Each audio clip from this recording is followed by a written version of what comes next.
Vous vous êtes certainement posé la question de savoir comment introduire graduellement l'usage des écrans et gérer Internet de nos enfants.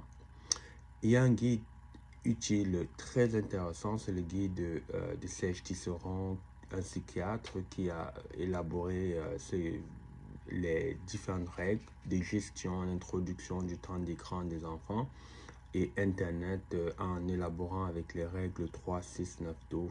Donc, dans la règle 3, ils interdisent formellement l'usage des écrans pour les enfants de moins de 3 ans.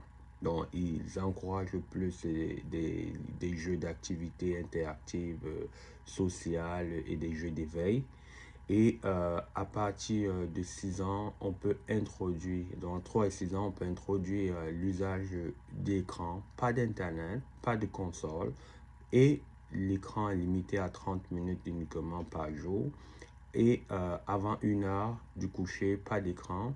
Et c'est le parent qui va choisir le contenu de l'enfant, que l'enfant va regarder et encourager uniquement de contenu éducatif.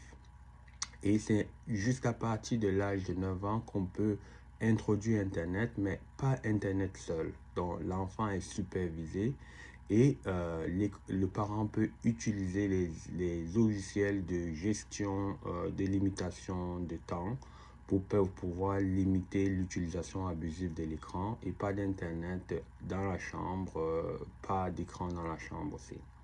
Donc c'est à partir de entre 9 et 12 ans qu'on peut introduire Internet avec supervision.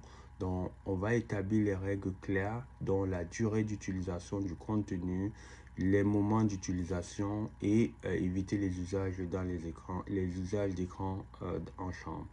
C'est à partir de 12 ans que l'autonomie peut être progressive. Donc l'écran, Internet se fait de façon supervisée.